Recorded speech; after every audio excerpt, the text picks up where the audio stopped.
세상의 모든 지식 언더스탠딩.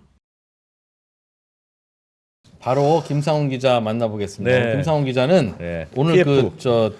루머로 태양건설 뭐 부도 이런 거 뭐 찌라시 돌았나 봐요. 네. 부도까지는 아니고 이제 태양건설에 PF가 많이 물린 게 있어서 좀 어렵다? 워크아웃 넣어야 되는 거 아니냐 뭐 이런 얘기가 돌았다는데 긴급 점검 잠깐 해본답니다. 네. 김상훈 기자님 어서 오십시오. 네, 안녕하세요. 김상훈입니다. 네. 태양건설이 위험하다는 얘기. 엊그제부터 지라시가 엄청 많이 돌고 있죠. 예. 엊그제 돌았던 건 뭐였냐면 태양건설이 워크아웃 신청을 준비하고 있다. 확인된 건 아니고 아직. 그렇죠. 확인된 건 아니고. 그리고 오늘 돌았던 거는 급기야 뭐 2시에 법정관리 발표한다. 이런 것까지 돌았는데 예. 사실 태양건설 이야기는 하루 이틀 얘기는 아니잖아요. 네. 제가 지난 9월에도 한번 그 전해드렸던 걸로 기억하는데 한 건설사가 금융당국에 SOS를 쳤다. 우리 너무 힘들다. 도와달라. 근데 그게 주인공이 태양건설이었는데 사실 뭐 태양건설 힘든 건 하루 이틀 일이 아닌데 네. 이게 조금 뭐랄까 많은 사람들이 오해할 수 있을 것 같아가지고 예. 이제 워크아웃 얘기를 조금 드리자면 지금 그 워크아웃 지라시가 돌고 난 다음에 그날 그 태양건설 주가가 한 6% 정도 빠졌습니다. 네. 너무 어려우니까 SBS도 팔 거다. 그래서 SBS가 지금 한 사흘째 오르고 있어요. 파는 게 호재예요? 매물로 나오니까 주인 바뀌고 주인 바뀌면 뭐 달라지겠지. 그렇죠. 예. 뭐 그래서 뭐 태양건설이 그 지라시가 나오고 난 다음에 사실이 아니다라고 공식적으로까지는 아닌데 언론을 통해서 이렇게 얘기를 하기는 했어요. 예. 그래서 우리가 그룹사를 통해서 지원을 받고 있고 자구 노력을 하고 있다. 그렇기 때문에 워크아웃 신청을 준비하는 건 아니다. 이렇게 얘기를 했는데 지금은 워크아웃도 물리적으로 신청하는 게 불가능해요. 예. 워크아웃이라는 게 일단 법정 관리 넣지 말고 맞습니다. 태형에다가 돈 빌려준 그 금융회사들 일단 모아 보세요. 이제 우리끼리 일단 대책을 좀 만들어 봅시다. 그렇죠. 하는 게 워크아웃이죠. 이게 그 기업 구조 조정이라고 하는 게 우리나라는 특이하게 세 가지 종류가 있어요. 첫 번째는 자율 협약이라고 하는 건데 요거는 그냥 채권단이랑 그 채무 기업이랑 서로 이렇게 협약을 맺는 거예요. 예. 우리가 뭐 구조조정을 해야 될 것 같은데 채권단이 돈을 빌려줬으니까 우리가 이런 식으로 자구 노력을 하겠다. 뭐 사옥도 팔고 뭣도 팔고 이런 식으로 자구 노력을 할 테니까 우리한테 돈을 꿔달라. 그걸 내면 채권단에서 그래 이 계획 정도는 마음에 드네 하면 돈을 꿔주는 게 자율 협약인 건데 네. 근데 워크아웃 같은 경우에는 이렇게 사적으로 채무기업이랑 채권단이랑 간에 서로 계약을 하는 걸 조금 넘어서서 그러니까 채권단에도 굉장히 많은 은행들이 들어가 있잖아요. 예. 이렇게 하게 되는 경우에는 예를 들면 프리라이딩 하는 은행들이 나올 수 있다는 거예요. 예를 들면 채권단에서 그렇게 하기로 결정을 했는데 나는 그냥 그 채권 회수할래. 그렇게 되면 이 구조조정의 의미가 안 되죠. 퇴색이 되기 때문에 그렇죠. 예. 그래서 기촉법이라고 하는 걸 만들었습니다. 우리나라는 특이하게도 돈 빌려준 사람들 중에 다수가 결정하면 그래서 나는 따라야 되는 채권자지만 돈 받으러 가면 안 된다. 75%가 동의하면 다 따라와라. 예. 그리고 마지막으로 법정관리라고 하는 게 있는데 그래서 보통은 법정관리는 법원에서 하는 거잖아요. 예. 그래서 법원에서 니네 구조조정 한다고 했으니까 그 회생계획안을 가져와봐. 우리가 판단을 해보고 니네 계속기업 가치가 있으면 요거 채권 정리를 해서 새 주인을 찾아주는 거고 네. 그게 아니라고 하면 파산을 시키는 거죠. 예. 근데 보통은 이 자율협약이랑 그 법정관리 두 가지가 보통의 나라에서는 기업이 구조조정하는 방법이 있는데 네. 한국은 이 워크아웃이라고 하는 게 있었던 거예요. 중간에. 예. 근데 이 워크아웃이 사실은 그 기업들, 그러니까 특히나 은행들 채권단이겠죠. 여기에 재산권을 침해한다라고 하는 논란이 계속 있어 왔습니다. 예. 그래서 지난 11월 15일 날 기축법이 이제 만료가 됐는데 그때 당시에 법원에서 이게 재산권 침해가 있기 때문에 법원 행정처에서 재산권의 침해 문제가 있기 때문에 요거는 계속 하면 안 된다. 그래서 2001년에 기축법이 만들어지고 계속 한시적으로 운영이 됐던 건데 예. 그래서 지난달 15일에 끝나고 난 다음에 이제 또 연장을 할 거면 국회에서 법안을 통과시켜야 되는데 이런 논란 때문에 통과가 안 되고 있었던 거예요. 지금은 태형은 워크아웃에 들어갈 수도 없네요. 문제가 생기면 바로 법정 관리거나 아니면 자율협약이거나. 그렇죠. 근데 지난주에 그 국회에서 이 기축법 연장안을 본회의 통과를 시켰습니다. 이제는 내년부터는 또 워크아웃이 되는 거예요, 우리나라에. 지금은 안 되고 이제 시행령 만들고 뭐 하면 빠르면 한 다음 달 초? 내년 예. 1월 달 초쯤에는 워크아웃 신청을 할 수 있다고 알겠습니다. 해요. 예. 그래서 그런 여튼 상황이에요. 지금은 물리적으로 불가능하고 물리적 분강하니까 태형 워크아웃 돌입 이거는 지금은 안 아직은 된다. 말이 안 되는 루머다. 그렇죠. 물론 다음 달 내년 되면 되고. 다음 달이 돼서 다음 달 후반쯤 돼서 이게 법 체계가 완비가 되면 그때 그건 뭐 신청할 가능성이 수도 있고. 있겠죠. 알겠습니다. 근데 네. 태형이 어려운 건 맞아요? 어려운 건 맞는데 그 어렵다라고 하는 게 그런 거예요. 그러니까 워크아웃, 법정 관리 간다라고 하는 건 돈을 못 벌어서 너무 적자가 누적돼서 얘네 너무 힘들구나, 현금이 안 예. 드는구나. 예. 이렇게 어려운 게 아니라 태양건설 같은 경우에는 3분기 실적만 봐도 매출이 괜찮고 그다음에 영업이익도 한 1,000억 가까이 나고 네. 당기순이익도 한 700억 정도가 납니다. 돈을 못 버는 건 아니에요. 예. 근데 다만 PF 보증을 많이 서놨기 때문에 아. 이쪽에서 계속 차환을 돌려줘야 되잖아요. 예. PF라고 하는 게 돈을 꺼서 개발 사업을 하는 건데 예. 근데 이 PF 사업장이 돌아가지 않는다. 특히나 태양건설 같은 게 미착공 사업장이 굉장히 많습니다. 아, 땅만 사놓고 그렇죠. 돈만 빌려서 땅 샀는데 했는데 그 이자 원금을 갚아야 되는데 태형이 보증 그렇지. 썼다는 거군요. 공사가 맞습니다. 진행돼야 그 돈 받아서 갚는데 그냥도 하고 뭐 그러는데. 공사 진행이 안 된다. 그렇기도 하고 이게 공사가 진행이 안 돼. 미착공 사업장이니까 브릿지로니까 아니에요. 예. 본 PF로 들어가야 이걸 갚고 계속 사업을 할 수가 있는데 그러네. 알겠어요. 브릿지 론으로 돼 있는 미착공 사업장에서 본 PF로 넘어가지 못하니까 이걸 예. 계속 차환해야 되는 거예요. 억대 연봉은 받는데 보증 잘못 썼구만. 맞습니다. 그래서 차환해야 되는 돈이 계속 이렇게 필요한 건데 차환이 안 되면 자기 돈으로 넣어야 되는 거잖아요. 그러네. 네. 예. 그래서 실제로 슬라이드 잠깐 보여드리면 위험하네요. 위험한 거 맞는 거 같은데. 위험한 거 맞습니다. 근데 이 금전 대여 결정이라고 해서 공시가 나온 태양건설에서 나온 거예요. 예. 이게 그 자회사 시행사로 추정이 되는데 김해 대동 첨단 산업단지에 298억을 꿔줬습니다. 예. 13.5%에 꿔준 거예요. 네. 금리가 와우. 금리가 어마어마한 거죠. 네. 그러니까 얘네들도 모회사에서 돈을 빌리지만 이율은 공정 이자율을 적용을 해야 되기 때문에 이 김해 대동 첨단 산업단지라고 하는 저기는 이 뭔데 태형건설이 돈을 빌려줬어요? 김해 대동 첨단 산업단지에서 뭔가 개발을 하는 예. 시행사인 거예요. 아, 시행사인데. 태양건설의 자회사. 자회사. 아하. 네. 알겠어요. 근데 차환이 안 되니까 돈을 빌렸으니 차환이 안 되면 이거 갚아야 되잖아요. PF는 시행사를 중심으로 했는데 그렇죠. 본체는 시행사인데 사실은 그 위에 태양건설이 있으니까 태양건설이 얘가 돈을 차환을 쏘니까. 계속 해줘야 돼. 차환이 안 되니까 돈을 빌려가지고 알겠어요. 그 돈으로 대신하는 거죠. 근데 알겠어요. 어쨌든 돈을 빌린 돈이 13.5%나 된다는 거예요. 야. 그럼 어떻게 될까요? 그래서 뭐 법정 관리 갈 정도는 아니라고 다들 판단을 하는 게 뭐 금융당국에서 명확하게 판단할 수 있는 것도 아니고 법원에 신청한 것도 아니고 태양건설 속내는 모르니까 제가 그래서 그 신용평가사에 한번 전화를 해봤어요. 예. 신평사 같은 경우에는 사실 지난 6월에 그 태양건설의 신용등급을 강등을 했었는데 최근에는 그런 움직임이 없단 말이죠. 예. 그래서 정말 진짜 어렵다라고 하면 신평사에서 신용등급을 강등을 했을 테고 예.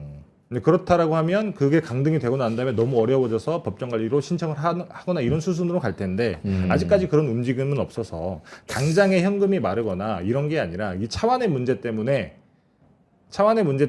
돈줄이 막혀 있는 거여서 예를 들면 법정 지금 관리 갈 정도의 수준은 아니다. 어떤 일이 벌어지면 태형이 부도납니까? 얼마나 많은지 못 막으면 부도가 나는 거죠. 뭘 막아야 된다는 거죠? 이거 차환은 계속 막아줘야 되는 거예요. PF 차환이라는 게 브릿지론이라고 하는 걸 돈을 빌렸잖아요. 최초에 돈 빌려서 땅 샀죠. 그렇죠. 만기 6개월짜리 대출 받았겠죠. 맞습니다. 3개월, 6개월. 그럼 그럼 6개월 6개월 뒤에 되면 갚아야 분양도 되죠. 하고 뭐 본 PF도 받을 수 있을 거라고 생각했는데 스톱됐고. 그렇죠. 그럼 초기에 돈 빌려준 데는 갚으라고 하겠죠. 그렇죠. 그걸 이제 태형이 갚고 있죠. 맞습니다. 근데 그럼 다른 PF 사업장에서 또 그런 일이 벌어지고 또 태형이 갚아야죠. 그렇죠. 그거 안 갚으면 태형이 부도죠. 보증 맞습니다. 썼으니까. 그렇죠. 그럼 갚으라고 하면 태형이 갚고 갚으라고 하면 태형이 갚다가 태형 돈 떨어지면 태형도 부도네요. 맞습니다. 지금 그 PF가 얼마나 많은지는 안 나옵니까? 태양건설이 그 가지고 지급 있는 보증한 PF가 잠깐 슬라이드 보여드리면 그게 중요할 것 같아요. 태양건설이 가지고 있는 PF가 한 3.5조 정도 되는데 네. 여기 보시면 이게 태양건설 별도 재무제표로 봤을 때 가지고 있는 PF 우발 채무거든요. 예. 아. 3.5조 정도 되는데 태영이 설명을 하기로는 이 중에 1조 정도는 괜찮은 사업장이기 때문에 문제가 없다. 진도 나갈 거다. 네, 그래서 한 2.5조 정도가 있다. 그렇게 얘기를 하고 있기는 해요. 그럼 저 2.5조는 저기에 2조가 아파트 문제인데. 지어서 분양이 안 되면 결국은 태형이 갚는 거네요.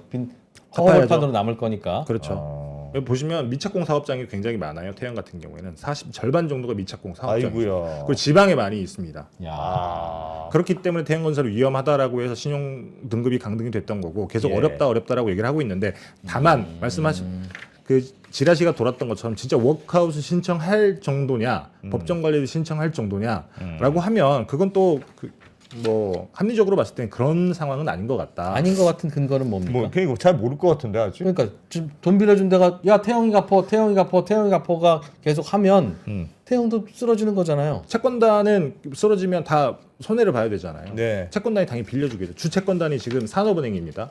아. 그래서 지금 그 확인은 된 건 아니지만 금융당국에서 확인을 안 해주더라고요. 그래서 지금 산업은행 같은 경우에도 예. 만약에 어려워지는 기업이 있다.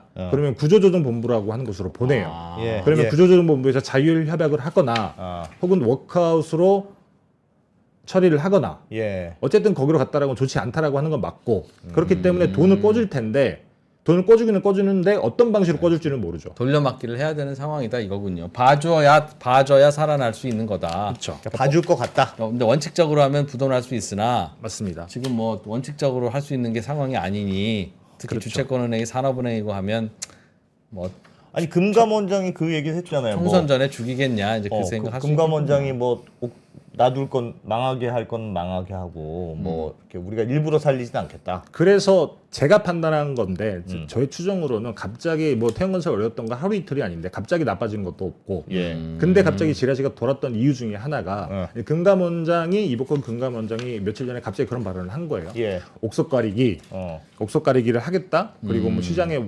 원칙대로 터트릴 건 터트리겠다. 이런 맥락의 발언을 했는데 사실 그 워딩은 새로운 건 아니에요. 원칙이죠 원칙. 원칙적인 얘기이기 때문에 새로운 건 아닌데 그 얘기가 갑자기 힘줘서 하니까 이제 혹시 많은 사람들이 해석을 그렇게 한 거죠. 아, 그럼 이제부터는 진짜 옥석 가리기 제대로 시작을 하고 터트릴 건 터트리는 거 아니냐. 그렇다고 하면 1번이 누굴까? 당연히 태양건설이다. 그렇기 때문에 이런 루머들이 돌았던 게 아닌가라고 추정을 하는 거죠. 태영이 부도 나고 그러면 모르겠습니다. 좀 분위기 나빠지지 않겠어요? 많이 나빠지죠. 많이 일단은 기본적으로 나빠질 태양건설의 것 같은데. 도급 순위로 16위 정도 되는 그러니까 내년 회사인데. 4월이 중요한 정치 일정이 있는데 맞습니다. 그때까지 못 기다릴 거라면 몰라도 계속 그냥 만기 연장 해줘라 좀 금융회사들한테 이렇게만 해주면 지금 그렇게 놀리는 게 많잖아요.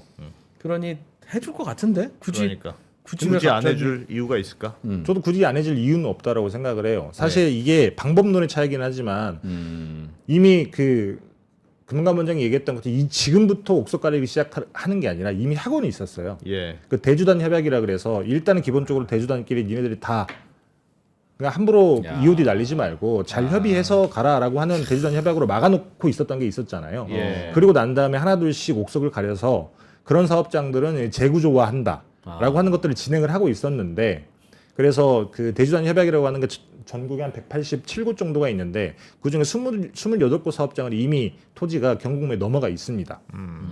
이런 식으로 하고 있는데 이제 평가하는 사람들은 다른 거죠. 덮어놓고 그 28개 사업장이라고 하면 전체 전국에 있는 PF 사업장이 3,000곳 정도 되는데 네. 뭐 얼마 되지도 않지 않냐. 터트릴 곳은 터트려야 이게 땅값도 조금 내려가고 또 땅값이 내려가야 또 거기서 사업성이 생기고 그렇죠. 브릿지론에서 많이 깨져야 얘들이 본 PF로 넘어갈 수가 있는 건데 그래야 건설사들도 그래 돈도 땅값이 돌고 떨어졌으니까. 사업도 시작하고 그렇죠. 일자리도 나오는데 맞습니다. 근데 지금처럼 찔끔찔끔 옥석 가리기 하는 거는 그냥 덮어놓는 것밖에 안 된다. 조금 더 문제를 키울 필요가 있다라고 하는 평가들이 많이 나오고 실제로 야당에서도 그런 얘기를 하고 있죠. 이거 만약에 터지면 태용건설이 터지면 이게 쑥대밭이 되는 거겠죠? PF 관련에 물려 있는 데들은 뭐 난리가 나겠지. 뭐 올해 초에 뭐냐 강원도에서 뭐 네고랜드 그때도 그거 한번 그때도 했을 때- 거기만 문제였었는데 온 동네가 다 난리가 났었잖아요. 네. 그렇죠. 그러니 그때 당시에는 뭐큰 사업장은 아니지만 전염이 생기죠. 강원도라고 하는 그 뭐 신용도를 가진 데서 이렇게 EOD를 낸 거였기 때문에 그렇게 생각하면 태양건설은 굉장히 크기 때문에 옥석 가리기 못할 것 같은데 그렇게 생각하면 지금 그 전에도 PF 뭐 위험하다고 시장 금리 일부러 막 낮춰주고 뭐 여러 가지 했었지 않습니까? 그리고 분양 쪽은 굉장히 많이 봐주고 그렇게 뭐 추정은 하지만 결국은 금융당국은 정부가 결정할 일 같은데 정부의 고민이 뭔지를 다 모르니까 또 뭐 맞습니다. 어떤 판단이 내려질지 모르죠. 물론 금융당국에서는 개입은 하지 않았다고는 하지만 최근에 있었던 프리마 호텔 청담동에 있는 사실 여기도 땅값이 너무 비싸요. 예. 물론 거기는 그 고가의 아파트를 분양을 한다고는 하지만 어찌됐든 거기도 땅값이 떨어져야 본 PF가 일어나고 본 PF가 일어나야 사업이 진행이 되는 건데 근데 그런 것들을 어느 정도의 속도와 어느 정도의 물량으로 해야 되느냐에 어떤 숙제 같은 게 남아 있는 상황이라고 할 수 있습니다. 어쨌든 지금 금융당국의 스탠스는 충격을 최소화하면서 가자라는 스탠스인 거고. 스탠스고 내년까지만 일단 큰일이 안 터지면 워크아웃이 가능하기도 하긴 하다. 뭐 그렇긴 하죠. 알겠습니다.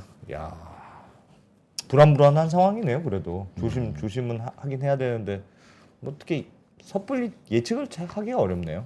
그러니까 이것도 그렇죠. 넓은 의미에서는 국민들이 생각을 잘해야 되는데 그러니까 지금 총선이 앞인데 여기서 이게 문제가 생기면 국민들은 여당이 나라 망쳤다고 오해하실 테니 그런 억울함은 당하지 말자는 게 정치권 생각일 거 아니겠어요? 예. 국민들이 그런 생각을 갖고 있으니까 지금 이게 일정이 그렇게 안 잡히는 거 아닙니까? 일자리도 안 나오고 걱정하셨던 그거가. 그러니까 그건 그거고 판단은 또 다르게 하셔야 되는데 뭐 알겠습니다. 알겠습니다. 그러니 못하지. 그러니까 못하지. 무슨 오해를 받을지 못하는데 못하지. 자, 방금 얘기는 아주 간당간당했어. 네.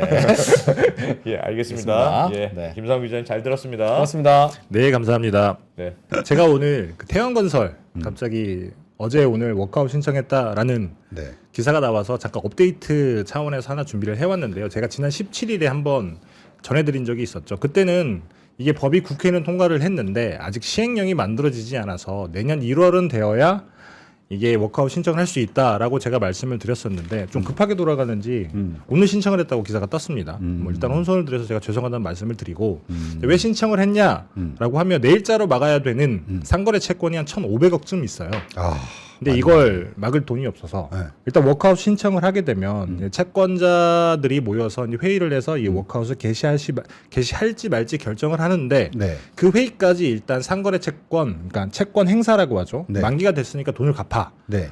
요게 유예가 되기 때문에 당장 내일 돌아오는 1,500억을 일단 막지 않아도 된다. 그러면 일단 워크아웃 신청하면 부도나는 거는 아닌 거네요. 맞습니다. 부도 나는 건 아니고 네. 일단 제가 타임테이블 하나 보여드리면 이 타임테이블을 보시면 이게 12월 26일 날 국회에서 기초법 새로 만든 게 통과가 돼서 이제 공포 시행이 됐죠. 그리고 이제 시행령을 만들어서 입법 예고를 해놨는데 이게 1월 9일자로 시행을 한다고 합니다. 그리고 바로 이게 시행령이 되자마자 1월 11일 날 워크아웃 개시 결정을 하는 채권단 회의를 열고 이때 개시 결정을 하게 되면 이제 한 3달 동안 실사를 해요. 아. 태양건설 실사를 해서 네. 필요한 돈이 정말 얼마인 건지 그래서 워크아웃에 성공을 하려면 얼마의 돈이 들어가야 되는지 그런 것들을 계산을 다 해보고 네. 4월 11일 날 네. 그러면 워크아웃 플랜을 어떤 식으로 짜야 되고 그 다음에 대주주 TY 홀딩스죠. 네. 대주주가 얼마의 자구 노력을 해야 될지를 결정을 해서 이 워크아웃 기업 개선 계획이라고 하는 걸 만들면 네. 이걸 가지고 채권단에서 이제 확정 결정을 합니다. 충분하네라고 하면 워크아웃을 계속 진행을 하고 네. 충분하지 않다라고 하면 네. 법정 관리를 갈 수도 있고 아. 차후에 다른 트랙을 밟아야 되는 그런 상황이 되는 겁니다. 아, 일단 그러면 4월 달까지는 조금 시간을 벌었다 이렇게 보면 되나요? 4월 달까지는 시간을 벌기는 했죠. 근데 네. 다만 네. 1월 11일 날 네. 채권자들이 워크아웃 개시하겠다라는 결정을 해야 되는데 아. 그때 채권단에서 금액 기준으로 75%가 우리 이 워크아웃 개시에 찬성한다라고 해야 되는데 보통 대부분의 기업들은 그 산업은행이 주채권단이고 굉장히 많이 대출을 해주잖아요. 거기는 국책은행이잖아요. 맞습니다. 네. 그래서 보통은 그 산업은행이 주채권은행이고 많은 포션을 가지고 있는데 네. 이 태양건설 같은 경우에는 건설사라서 주채권은행이 산업은행인 건 맞는데 네. 전체 기업 대출, 그러니까 직접 차입금의 한 2천억, 전체가 한 2조쯤 되는데 그중에 2천억만 산업은행이 가지고 있어요. 10%밖에 안 되네요. 그렇죠. 아. 그래서 그만큼 채권자들이 이렇게 쪼개져 있다는 건데 여기에다가 이제 PF 대출 보증 네. 이게 한 3.6조 정도 되는데 이것도 굉장히 많이 있어요. 네. 그래서 이 채권자들이 다 같이 75% 이상 찬성을 해줄까? 네. 그게 일단 첫 번째 난관이죠. 아, 난관이겠네요. 맞습니다. 근데 그거가 통과된다고 해도 뭐 이제 돈이 좀 정리를 해서 갚을 수 있을 만큼 그 돈이 있나요, 태영이? 아니, 그게 조금 문제인 건데 네. 일단은 지금 태양건설이 올해만 유동성 공급한 게 1조 정도가 돼요. 근데도 다 막다가 그 내일 돌아오는 1,500억짜리 상거래 채권을 못 막아서 이제 돈이 없으니까 못 네네. 막아서 이제 워크아웃 신청을 하게 된 건데 예, 예. 이제 내년 3분기까지 막아야 되는 PF 네. 대출, 네. PF 보증이 네. 1.2조 원 정도가 됩니다. 어쨌건 그만큼을 뭐 빌려서 막던 자기 돈으로 막던 자기 돈으로 막던 해야 뭐 되는 막아야 거죠. 되잖아요. 그렇죠. 네. 그래서 지금 뭐 이것저것 계열사들 팔고 해서 이제 들어오는 돈도 있기는 한데 네. 이제 뭐 못해도 한 1조 정도 가까이 돈은 뉴 머니가 새로 들어가야 된다라고 하는 상황이거든요. 네. 그래서 뭐 어떻게 될지 모르겠지만 채권단에서 일정 부분 뉴 머니를 넣어줄 테고 그리고 그 지주사 대주주인 TY 홀딩스가 네. 또 일정 부분 돈을 넣어줄 테고 음. 요 두 가지가 서로가 합의가 돼야 이제 워크아웃 플랜이 확정이 돼서 돌아가는 겁니다. 아 그렇군요. 이 태영이 사실 좀 저희가 관심이 많은 게 뭐 건설사이기도 하지만 여기가 유력한 방송사의 대주주잖아요. 맞습니다. 예. 이 뭐 거기도 영향을 주는 거 아닙니까? 그 어떤 지분 관계나. 그렇죠. 그래서 이 TY 그 태양건설이 워크아웃에 들어간다라고 해서 네. 아까 말씀드렸다시피 잠깐 슬라이드 보여드리면 요 TY 홀딩스가 지주 회사잖아요. 네. 그다음에 세 개의 축이 있어요. 이게 방송, 아, 네. 그다음에 건설, 네. 그다음에 수처리 환경 부문. 아. 그래서 이 태양건설에 돈이 들어가야 되니까 네.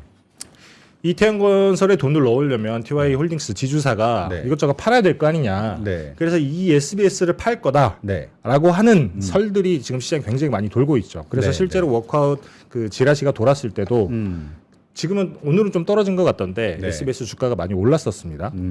여튼 그래서 이 SBS를 팔 거다라는 그 얘기들이 많이 돌았었는데 근데 네. 생각을 해보면 네. 이 SBS가 지금 시가총액이 한 5,500억쯤 되거든요. 아. 근데 여기에 TY 홀딩스의 네. 지분율이 한 38.1%. 어. 그래서 뭐 경영권, 뭐 프리미엄 이런 거 다 해도 네. 이 지분을 팔았을 때 많아봐야 한 3천억? 아. 이제 그러면 팔아도 못 막네요. 그렇죠. 아. 뭐 1조 중에 얼마를 이렇게 TY 홀딩스가 집어 넣어야 될지는 모르겠지만 네. 쉽지 않다. 아. 그래서 오늘 나온 기사가 뭐냐면 네. 이 에코비트라고 하는 아. 이 수처리 환경 부문 네. 이 회사를 팔 거다라고 하는 얘기가 이제 보도가 되고 있습니다. 저기는 좀 팔아도 알짜인가요? 이 에코비트는 그 기업 가치로는 3조 원쯤 된다라고 오. 추정을 하고 있는데 네. 여기가 그 KKR이라고 하는 그 미국 사모펀드랑 50대 50으로 지분을 가지고 있거든요. 그러면 진짜로 정말 3조 원 기업 가치라고 하면 네. 절반을 팔게 되면 1.5조 뭐 저것만 팔아도 충분히 뭐 그렇죠. 커버할 수 있겠네요. 커버할 수 있겠죠. 그래서 실제로 이걸 팔아서 자구 계획을 한다라고 하면 네. 이 문제는 해결이 될 것 같다. 음. 실제로 팔지 안 팔지는 뭐 확인이 돼야 이제 확정할 수 있는 거긴 하지만 네. 그래서 이걸 팔게 되면 아마도 워크아웃은 뭐 성공하지 않을까라고 얘기를 하고 있고 금융당국에서 그렇게 판단을 하고 있습니다. 아, 일단 가장 이제 첫 번째 관문이 1월 11일 날 그렇죠. 그 협의회를 이제 거기서 이제 71%의 동의를 된다는- 받아야 된다. 그렇군요. 네. 그리고 네. 이제 그 대주주의 자국 노력. 그 다음에 또 여기 문제가 뭐냐면 이게 보증 사업 PF 사업장이 많이 있잖아요. 예. 이 PF 사업장에도 네. 대주단이라고 하는 게 있죠. 그러니까 아. 여기에 돈을 꿔준 어. 금융기관들. 아. 여기도 나름대로 다 그 워크아웃 플랜을 만들어야 되는 겁니다. 하나하나 사업장 맞습니다. 맞나요? 아. 슬라이드 잠깐 보여드리면 태양건설 PF 사업장이 60개 정도가 돼요. 어휴, 많네요. 이 중에 본 PF 들어가 있는 게 꽤 많이 있기는 한데 네. 그래서 25개 정도는 이거 문제가 없을 것 같다라고 네. 판단을 하는 거고 네. 그다음에 이 중에서도 한 뭐 절반 가량 이제 여기서 어떤 방식으로 워크아웃 플레이 나와야 돼요. 그래서 태양건설이 계속 시공을 할 거냐, 네. 시공사를 바꿀 거냐, 그도 아니면 그거 그냥 이거 땅 팔아가지고 이걸로 채권단에 나눠줄 거냐 이런 식으로 워크아웃 플랜 하나씩 다 만들어야 되는데 네. 이제 문제는 여기서도 이제 다 이해관계가 다르잖아요. 네, 네. 그래서 각 사업장마다 이 워크아웃 플랜 만들어서 올리는 게 쉽진 않을 거다. 아, 그렇겠네요. 맞습니다. 네. 그래서 제가 예전에 그 건설사 워커다 하신 분한테 한번 얘기를 들어봤더니 사실 건설사는 워크아웃 하는 게 거의 불가능하다. 왜요? 맞지 않다라고 하는 게 이제 워크아웃 들어가게 되면 이게 일단 기본적으로 워크아웃 플랜이라고 하는 걸 만들기 너무 어려워. 이해관계자들이 너무 많이 있기 많아서. 때문에. 그래서 아까 말씀드렸다시피 한 3개월 정도의 시간이 필요한데 이 안에 만드는 게 정말 쉽지 않다. 만들고 난 다음에도 그 다음에 건설사라고 하는 게 수주 산업이잖아요. 예. 그래서 보증을 또 해야 돼요. 근데 보증을 하려면 네. 보증기관이 보증을 해줘야 되는데 워크아웃 기업인데. 그렇죠. 아. 안 해주게 되면 이게 계속 돈을 못 버는 네.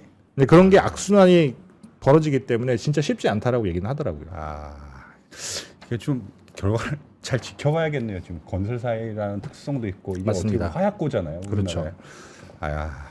다만 이게 이 워크아웃이 얼마나 충격을 줄지 모르겠는데 이게 그 레고랜드 사태 때 얘기하시는 분들이 많이 있는데 그때는 금융당국에서 설명이 뭐냐면 네. 우리가 예상하지 못했던 이벤트고 아. 더더군다나 채무 불이행이었고, 근데 사실 워크아웃은 돈을 안 갚겠다는 건 아니거든요. 네. 우리가 계획을 잘 세워서 잠깐 시간을 주면 계획을 잘 세워서 충분히 그리고 잘 갚겠다라고 하는 거기 때문에 그때보다는 아마 더 충격이 덜 하겠지만, 네. 근데 그럼에도 불구하고 이제 도급 순위 16위. 아. 그래서 1군 건설사인데 예. 여기가 워크아웃에 들어가게 되면 이제 다른 밑에 있는 건설사들은 아무래도 자금줄이 마르지 않겠냐. 그리고 뭐 이제 PF 사업장들이 진짜로 정말 본격적으로 옥석가리기가 시작이 되면 여기저기 많은 곳들이 좀 힘들어하지 않겠나라고 하는 예상은 나오고 있습니다. 그렇겠네요.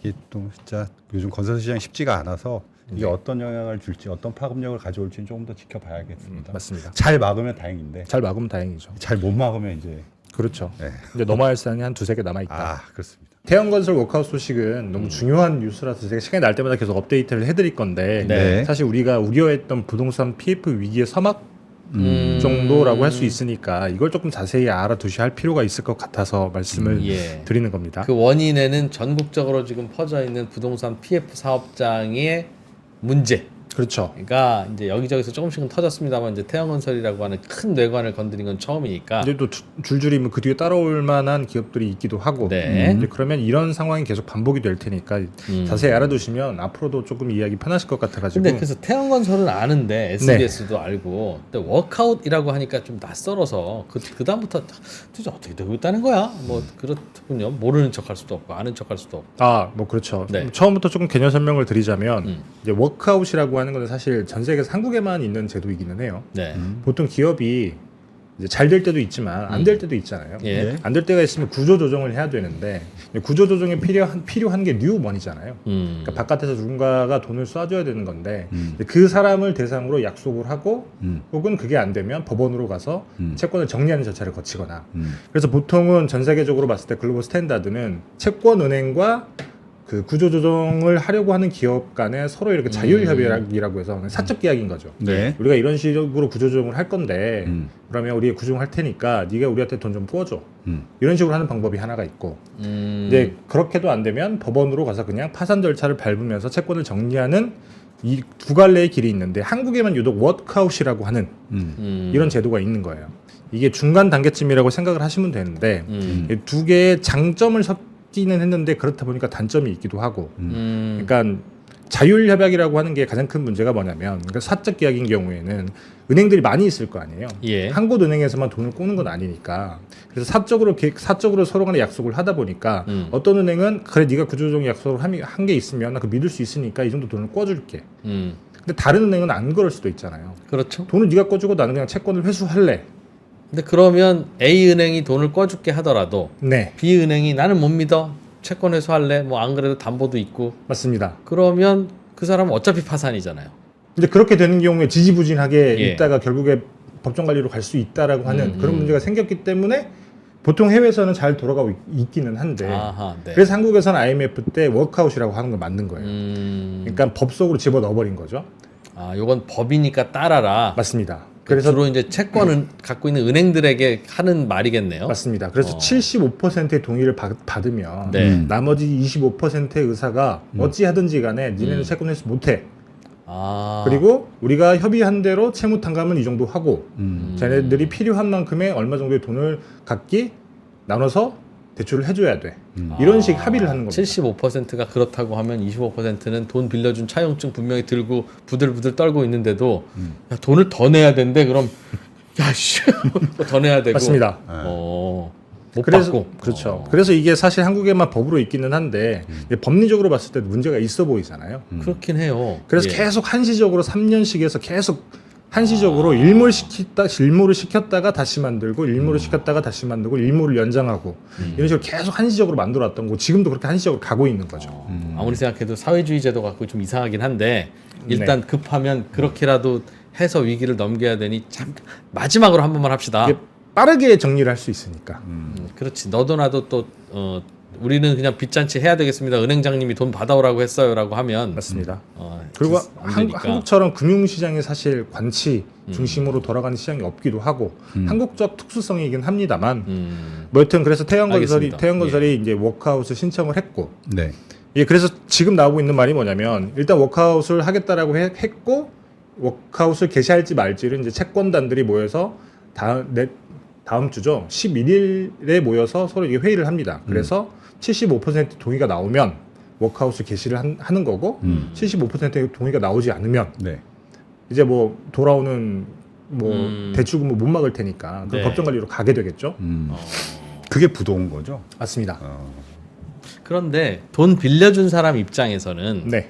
내가 담보가 넉넉히 있어 뭐 있거나 아니면 뭐 조금 못 미칠 것 같긴 한데 100만 원 빌려줬으면 90만 원은 받을 수 있을 것 같아 이 담보 처리하면 네. 이라고 하면 이 난리통에 워크아웃 하지 말고 그냥 빨리 경매 치고 끝냅시다 할 것 같고요. 맞습니다. 빌려준 사람 중에 담보가 없이 빌려준 사람도 있을 거 아니겠습니까? 그렇죠. 근데 예를 들면 태양건설이 보증 선다고 도장만 찍어줬길래 난 그거 믿고 있었는데 태양건설이 돈이 없다네? 라고 하면 뭐 우는 거 말고는 한 방법이 없잖아요. 그렇죠. 담보를 잡고 보증서를 도장 네. 찍게 한 게 아니니까 네.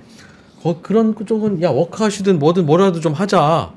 하여튼 얘네가 돈을 줘야 내가 받을 거 아니냐 네. 일 것 같아서 네. 채권단의 상황에 따라 좀 다를 것 같은데요. 맞습니다.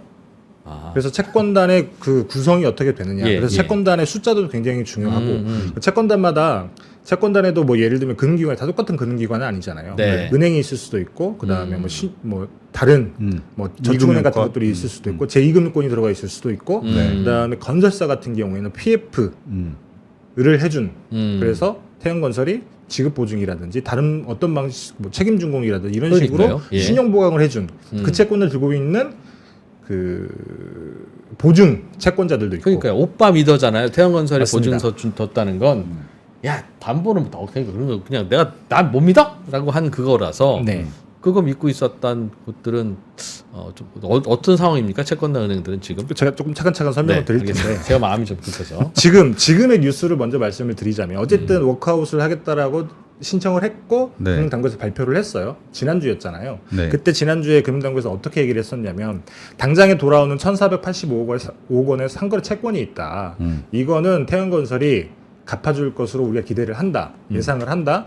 그리고 돌아오는 다른 채권들은 이제 워크아웃을 신청을 하게 되면 그때부터 이제 워크아웃 개시를 결정하는 회의 때까지는 채권 행사 유예가 됩니다. 그러니까 만기가 돌아와도 돈을 갚으라고 얘기를 못 한다는 거죠. 예. 그래서 1,485억 원 갖고 이제 나머지 것들은 채권을 행사를 유예를 해서 이제 11일 날 워크아웃 개시 결정을 하면 그때부터는 또 3개월간 채권 행사 유예가 연기가 되고 이런 식으로 가는 건데 근데 문제는 뭐냐면 1,485억 원 중에서 태양건설이 451억 원을 갚질 않았어요. 그래서 당장에 이제 시작부터 삐그덕한 게 금융 당국에서는 본인들이 그렇게 말을 했으니까 당연히 갚을 거라고 기대를 하고 있었는데 451억 원을 갚지 않으니까 당장에 이게 니들이 우리랑 자국에 지키겠다라고 약속을 해놓고 약속을 지키지 않냐. 하청업체 일감 그거는 돈 줘야 되지 않냐. 그렇죠. 큰 빚 갖고 안 받고는 우리 은행들하고 얘기하고 그렇죠. 애들한테는 줘라 했는데 애들한테도 안 줬다. 맞습니다. 이제 금융당국에서 그렇게 얘기를 하고 있고 태양건설은 본인들은 우리는 이유가 있었다라고 얘기를 하고 있고 예. 근데 이게 사실 워크아웃이라고 하는 게 어느 날 갑자기 태양건설이 우리 위험하다고 생각을 합니다. 받아주세요라고 신청을 하는 건 아니거든요. 네. 잠깐 슬라이드 하나 보여드리면 우리나라는 채권은행들이 보통 몇 개 되지 않기 때문에 대부분 정기 신용위험 평가라고 하는 걸 합니다. 그래서 그 은행들이 돈을 꿔준 기업들의 신용 위험을 평가를 해서 예를 들면 A 등급이다. 그럼 예. 얘는 정상 기업. B 등급이다. 그러면 부실 징후 기업이 부실 징후가 있는 기업이긴 하네. 근데 좀 조심해. 그다음 C 등급이면 얘는 부실 기업이고 부실 기업이긴 한데 정상화 가능성이 높으니까 일단 워크아웃을 신청을 해봐. 그다음에 D 등급이게 되면 얘는 법정 관리로 가야 되는 거예요. 부실 기업이고 얘는 정상화 가능성도 없어. 근데 태양건설 같은 경우는 이미 C 등급을 받았단 말이에요. 이게 언제 나온 보도 자료냐면 지난달 19일 날 나온 보도 자료예요. 이미 이때부터 태양건설은 워크아웃이 갈 것이 정해져 있었고 그다음에 새로 만든 기축법이 시행이 되고 난 다음에 28일 날 신청을 하게 된 겁니다. 어허. 그래서 이미 어떤 방식으로 우리가 자구 계획을 하겠습니다라고 하는 게 금융당국이랑 얘기가 됐을 텐데 근데 그럼에도 불구하고 시작하자마자 말이 달라지는 거잖아요. 서로. 이런 일이 왜 벌어지는지. 왜 벌어지고 있는 거예요? 그러니까 태양 쪽의 얘기는 뭡니까? 상거래 채권 즉 그 공사 대신해주고 받은 하청업체 돈은 주기로 네. 돈이 하나도 없는 건 아니니까 태양건설이 네네. 그건 주면서 요 큰 빚은 따로 조정하자라고 했는데 왜 안 줬대요? 이게 그 채권의 성격을 조금 이해하실 필요가 있는데 슬라이드 하나 보여드리면 말씀하신 상거래 채권이 이런 거예요. 이제 태형건설은 종합건설 업체잖아요. 그렇죠. 그러면 수주를 하면 대부분의 공사는 이제 밑에 있는 뭐 전문건설업체라든지 이런 쪽으로 맞습니다. 하도급을 줍니다. 협력업체가 하죠. 그렇죠. 그러면 네. 협력업체들이 공사를 하고 대금을 받아야 되는데 네. 이제 그걸 보통 어음으로 주잖아요. 아. 이거 외상매출 채권이라고 하는데 저 어음이군요. 이런 맞습니다. 예. 이런 걸 상거래 채권이라고 하는 거예요. 그러면 이런 이 상거래 채권 같은 경우에는 워크아웃이 개시가 돼도 채권이긴 채권이지만 예. 묶이는 채권은 아닙니다. 이거는 만기가 돌아와도 계속 갚아줘야 되는 거예요. 네. 그러니까 상거래 채권의 숨통을 트이기 위해서 워크아웃을 하는 거죠, 사실은. 법정 관리까지 가면 맞습니다. 상거래 채권이건 금융 채권이건 다 채권자 줄 서. 라고 번호표 뽑고 주고 좀 빚잔치를 하니까 맞습니다. 협력업체들이 갑자기 부도가 나는 일이 막 벌어지니 법정 관리로 하면 너무 충격이 크기 야, 때문에 돈 여유 있는 금융회사들끼리 따로 좀 모으고 야 쟤네들은 지금 큰일 나 잘못하면 그렇죠. 그게 이제 워크아웃인데 맞습니다. 그래서 이 상거래 채권은 만기가 돌아도 계속 갚아줘야 되는데 문제는 이 상거래 채권이라고 하는 게 사실 뭐 기업어음이라고 하는 60일짜리도 있고 뭐 기간마다 다르긴 그렇겠죠. 하겠지만 협력업체는 당장에 돈이 필요할 수 있잖아요. 네. 그러면 이 어음을 어음을 들고 은행으로 가는 거예요. 3번 아 그렇군요. 3번 은행으로 가서 그래서 이걸 할인 받아서 예를 들면 1억을 받을 수 있는 어음이다. 네. 그럼 예를 들면 뭐 9천만 원에 깡 을 해서 네. 9천만 원을 받아오고 그 어음을 주면 음. 은행은 그 어음을 들고 있다가 만기 때 태형건설에게 돈을 받는 거죠. 아하 네. 야 너네 협력업체가 우리한테 갖다 줄 어음이니까 내놔. 맞습니다. 어. 근데 문제는 뭐냐면 이때 채권의 성격이 바뀌는 거예요. 상거래 말이야? 채권은 네. 말 그대로 채권자가 협력업체입니다. 그냥 일반 기업. 그렇죠, 그렇죠. 예. 근데 이제 아. 그 어음을 은행이 가져갔잖아요. 은행이 받으러 오니까 야 너네가 무슨 상거래 채권이야 그러는군요. 그렇죠. 그때 금융채권으로 바뀌는 건데 네. 아. 문제는 뭐냐면 이렇게 외담대 외상매출 담보 채권 외상매출 채권 담보대출을 받게 되면 네. 그 채권은 금융채권으로 성격이 바뀌면서 아. 워크아웃을 신청하게 되는 경우에 채권 행사 유예가 되는 그러니까 묶이는 채권이 돼버리는 거예요. 근데 잠깐만요. 그거 알겠는데 네. 그럼 협력업체가 어음을 받아서 은행에다가 주고 은행에서 돈을 뭐 1억짜리 어음 주고 9천만 원 받아갔잖아요. 네. 그게 사실상 그게 교환한 게 아니라 은행한테 잠깐 빌린 거죠. 그렇죠. 대출이죠. 아, 빌린 거고 아마 이거 들고 계시면 태형건설이 이거 돈 줄 겁니다. 맞습니다. 돈 주면 이제 우리는 서로 계약 관계 없는 거고. 그렇죠. 혹시 태형건설이 안 주면 저희한테 전화하세요. 저희가 갚을게요라고 하고 맡긴 거잖아요. 보통은 그 대의변제라고 하는 그래서 소구권이라고 하는데 그게 예. 조건에 다 포함이 돼 있어요. 그렇겠죠. 예를 들면 태형건설이 부도가 나면 우리가 받을 길이 없었냐. 어. 그럼 네가 대신 갚아야지 당연히. 그렇지. 은행 입장에 당연히 그런 은행은 리스크 지면 안 되지. 안전 조치를 놓을 수밖에 없죠.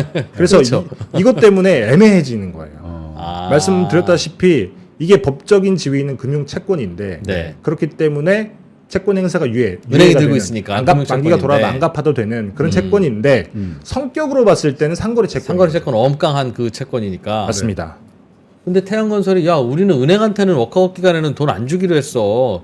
오로지 하청업체한테만 주기로 했는데 니네는 은행이잖아라고 하는 거고. 맞습니다. 은행들은 야 이거 상거래 하청업체들이 우리한테 와서 깡하고 한 그거야. 그게 사실상 우리는 하청업체랑 마찬가지야. 이건 줘야지. 그렇죠. 라는 얘기인데 그렇죠. 만약 이걸 태형이 안 주면 은행들은 야 저 하청업체시죠? 지금 난리 났어요. 빨리 돈 갖고 오세요. 1억 갖고 오세요. 빨리. 실제로 그런 얘기를 은행들이 하려고 한다라는 보도가 나오고 난 그래야 다음에 되겠죠. 당연히 은행 입장에서는 그래야 되겠죠. 왜냐하면 못 받을 수도 있는데 못 받을 수도 있다라고 하는 건 아니지만 네. 워크아웃 가게 되면 금융채권이게 되면 나중에 채무 탕감할 때 예를 들면 원금이 깔릴 수도 있잖아요. 그렇죠. 그럼 채권자가 되는 것도 이상한 아. 거고. 그래서 빨리 상거래 채권을 털어버리려면 지금 상환을 받는 게 훨씬 낫기 때문에 당연히 본인이 가지고 있는 권리인 대의변제라고 하는 그걸 쓸 수밖에 없는데 근데 그렇게 되면 이게 협력업체들이 또 부도나겠죠. 그렇죠. 그래서 금융당국에서 뭐라고 했냐면 이복형 금감원장이 당장에 나와서 그 소구권 행사하는 거 하지 말아달라 공개적으로 얘기를 합니다. 태형이 돈 안 주더라도 협력업체한테 다시 전화하지 마라. 맞습니다. 중간에서 은행은 그럼 바보 됐네요. 잠깐. 그렇죠. 은행 입장에서는 그 은행 입장도 바보가 된 거지만 반대편에 있는 은행 입장도 조금 바보가 되는 게 설명을 들어보시면 아실 텐데 태형 입장에서는 당연히 갚을 수가 없는 거예요. 네. 왜냐하면 이 똑같은 금융채권인데 다른 애들은 못 준다고 하고 얘만 준다고 할 수가 없잖아요. 그렇지. 신한은행이 나왔는데 신한은행한테 얘는 그렇지. 다른 거야 하고 줄 수도 없지. 물론 금융당국의 입장도 충분히 뭐 이해는 되죠. 왜냐하면 이게 법상 지위는 금융채권이지만 네. 상거래 채권이랑 똑같은 건데 니네가 안 주면 형사 도산하는 거 아니냐. 그러면 충격이 커지기 때문에 네. 줘야 된다라고 해서 아마도 워크아웃 신청하기 이전에는 서로 말을 많이 맞춰봤을 텐데 어떤 이유에서인지 워크아웃 신청을 하고 난 뒤에 금융당국이 그렇게 기대를 한다라고 공개적으로 얘기했음에도 불구하고 태형건설은 그런 이유를 들면서 안 갖지 않은 주고 거죠. 안 주는데 은행한테 야 협력업체한테 그래도 전화하지 마. 니네는 돈이 있고 협력업체는 돈이 없잖아라고 했다면 네. 당장 내일부터는 태형한테 받은 어음을 은행에 들고 가서 깡이든 대출이든 하려고 하는 업체한테는 맞습니다. 아무도 돈 안 빌려주겠습니다. 그게 문제죠. 그래서 남아있는 외상 매출 채권 담보 대출이 한 2,500억쯤 된대요. 그럼 만기가 차례대로 돌아올 거 아니겠습니까? 네. 그러면 은행 입장에서는 당연히 그 어떤 방식으로든 그렇겠죠. 하려고 하고 그 어음을 들고 있는 태형의 어음을 들고 있는 업체들한테는 당연히 외상 매출 담보 대출을 해주지 않겠죠. 그렇겠죠. 맞습니다. 그래서 당국이 처음부터 본인들은 요구를 했고 기대를 했던 게 이 아무리 그 금융 채권으로 바뀌었다고 하더라도 요거는 갖는 게 낫다라고 본인들 공개적으로 얘기를 했던 거고 아마도 요구를 했을 텐데 태양에서 그걸 듣지 않는 거죠. 야 태형에서 그거 안 근데 이게 듣는구나. 단순히 태형의 문제만 아니라 네. 계속 지금까지 그래왔던 거예요. 보통 상거래 채권이라고 하는 게 어떤 기업이나 있을 거 아니겠습니까? 그러면 이 상거래 채권이 있게 되면 당연히 워크아웃 신청하는 기업 입장에서는 야, 이 상거래 채권 중에 외상 매출 담보 대출 받은 업체들이 있는데 이거 어떻게 할 거냐. 그렇죠. 항상 반복되는 문제인데 그냥 일반 제조업체들인 경우에는 건설사처럼 상거래 채권이 그렇게 많지 않은 거예요. 뭐 그렇죠. 예. 근데 그렇다 보니까 뭐 그거 그냥 뭐 줘도 돼. 몇 푼이나 되겠어 하는 거지. 맞습니다. 그렇게 대세 지장이 없으니까. 그저께 직원들이 회식한 그 뭐 외상값 그런 거겠지. 근데 건설사 같은 경우에 규모가 크다 보니까 아파트 하청업체가 다 짓는데. 그래서 외상 매출 담보 대출 해주는 은행 입장에서는 굉장히 억울하죠. 그렇죠. 억울하겠죠. 안 갚아주면 네. 갚아주면 좋겠지만 근데 또 다른 한 반대편에서 보게 되면 이제 태형의 돈을 꽂은 채권단 여기도 은행이잖아요. 은행 입장에서는 얘가 우리가 뉴머니를 집어넣어야 되는데 네. 저게 금융채권인데 상거래 채권이라고 해서 그걸 상환해준다.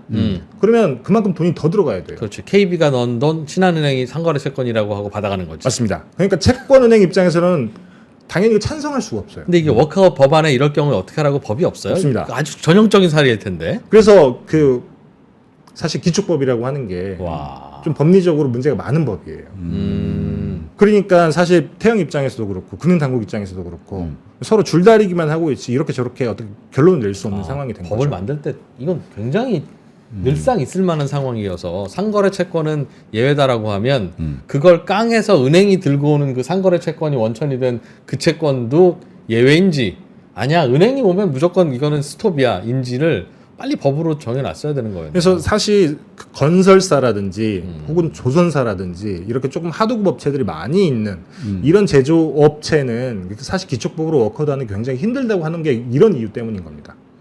예, 그 상거래 채권이라고 하는 것들이 일차적으로 장애물이 생기는 거고 네. 근데 그 뒤에 또 문제가 뭐가 생기냐면 설사 이 상거래 채권을 갚아줬다고 합시다. 왜냐하면 그 협력업체들이 주리에 도산할 수 있기 때문에 이 충격을 줄이려면 금융당국 입장에서는 갚아줘야 된다라고 결론을 내려서 갚았다고 해보면 네. 이제 문제는 뭐냐면 이제 다른 채권을 가진 굉장히 채권도 작은 채권을 가진 사람들이 있을 거 아니에요. 예를 들면 잠깐 슬라이드 하나 보여드리면 이게 태양건설이 그 수도권 모 택지개발 지구에서 하고 있는 개발 사업의 네. PF 아. 보증 채권자들 명단이에요. 시행사가 이름 없는 시행사가 땅 사면서 저기서 돈을 빌린 건데 이거 못 갚으면 태형건설이 갚아준다 하는 맞습니다. 리스트군요. 뭐 이게 대출 잔액이 1조 6천억 원 정도 되는데 우발 채무가 다 1조 6천억이에요. 와. 뭐 여튼 제가 진행상이 어디까지 됐는지는 정확하게 파악은 못했습니다만 네. 요 한번 채권자 목록을 보세요. 야. 땡땡땡땡 신협들이 굉장히 많이 있잖아요. 8억, 8억, 12억, 6억, 9억, 4억 9억, 이렇게 해서 8억, 1억. 1조를 만들었네. 진짜 엄청나다. 진짜 그럼 무에서 유를 창조했구나 저기는. 이런 채권자들 입장에서는 사실 이런 채권자들이 엄청 많아요. 조금만 금액 낮아졌으면 나한테도 전화 올 뻔했네. 보통 4억을 빌렸어요. 지금 1조 원 필요한 사업장에서. 보통 일반적인 워크아웃 기업인 경우에는 채권단 수가 20개에서 30개 정도밖에 안 합니다. 근데 이번에 태영건설 같은 경우에는 직접 돈을 꿔준 채권자들인 경우에는 50곳 정도가 되고 제가 뭐 언론 보도에는 한 400곳 정도라고 나와 있는데 제가 직접 한번 세봤거든요. 네. 중복된 거 분명히 있긴 할 텐데 평균 400개? 평균 아, 400개가 전체가 다 아니라 전체가 다 400개. 다 400개. 근데 제가 좀 세봤더니 500개에서 600개 정도 되더라고요. 근데 이 안에 이렇게 굉장히 작은 제가 세보니까 그 보증 금액 그러니까 우발 채무를 우리가 5억 들고 있다, 20억 이하로 들고 있다라고 네. 하는 그 보증 채권자들 수가 200개가 넘어요. 그러니까 아파트를 지으려고 기획하던 시행사는 돈을 구해서 땅을 사야 되는데 땅 사다가 돈이 모자라서 어디 가서 10억만 더 빌려줄래? 이걸 했다는 거잖아요. 이게 아마 신협들이 다 모아서 이렇게 제출을 해줬을 거예요. 아, 신협 중앙에 가서 우리 500억 필요합니다라고 하면 뭐 신협 중앙에 해줬는지 모르겠지만 이게 나머지 신협들이 다 모아서 하는 거죠. 친구도 네가 알아서 친구도 좀 불러오고 하여튼 나한테는 50억만 줘 이랬을 수 있다. 여기에는 신협만 나와 있는데 신협만 있는 건 아닙니다. 단위 농협도 있고요. 네. 단위 새마을금고도 있고 이렇게 묶여 있는 것들이 되게 많은 거예요. 여튼 그 상거래 채권을 갚아주기 시작하게 되면 사실 이렇게 조그만한 채권을 들고 있는 이런 그 사업자 뭐 채권자들인 경우에는 야 그럼 우리도 찬성 못 해줘. 우리 것도 갚아 그럼 이렇게 얘기를 할 수도 있게 되는 거죠. 그래서 그 건설사를 워크아웃 하게 되는 경우에는 말씀드렸던 상거래 채권도 많다. 그러네. 그 다음에 채권자들이 너무 많다. 그렇죠. PF 대출이니까. 이해관계가 다 다른 채권자들이 너무 많이 있기 때문에 75% 동의를 받기가 굉장히 어렵습니다. 그렇겠네요. 제일 어려운 워크아웃이네요. 건설사 맞습니다. 워크아웃이. 그래서 보통의 워크아웃인 경우에는 대부분 산업은행이 주채권은행이고 그 산업은행을 비롯한 몇 개 시중은행을 더하면 75% 넘기 때문에 이 주채권단이 마음대로 구조조정하고 그 워크아웃 플랜 짜는 게 어렵진 않아요. 네. 근데 제조업체는 그게 안 된다는 겁니다. 워낙 다른 채권자들이 많다. 산은이 제일 그 많이 들고 있는 주채권은행인데 몇 프로 들고 있어요 금액으로? 그 전체 직접 차입금이 1.3조쯤 되는데 그 중에 2천억이에요. 그 중에 15%밖에 안 되고 보증 채무 채권자는 전체 보증 규모가 우발 채무 규모가 한 9조쯤 되거든요. 네. 이 안에 훨씬 더 많은 사람들이 있는 거죠. 그러니까 그럼 이 일대주주가 15% 지분을 가진 회사에서 75%가 찬성해야 통과되는 어떤 안을 지금 뭐 하려고 하는 거네. 맞습니다. 않을 그러니까 것 당연히 같은데. 쉽지 않겠죠. 그래서 처음부터 이렇게 불협화음이 나오다 보니까 11일 날 75% 받는 게 어려울 거다. 그래서 벌써 저는 조금 너무 나갔다고 생각은 하지만 벌써 무산 위기라고 하는 기사까지 나오고 있는 상황이거든요. 구조적으로 어려울 수 있겠다. 네. 그래서 당장 협력업체들은 돈 못 받기 시작하든가 어음을 깡을 해야 월급을 줄 텐데. 이제 그분들이 그쵸. 이제 만약에 엄깡이 맡기게 되면 어음 들고 있어도 문제.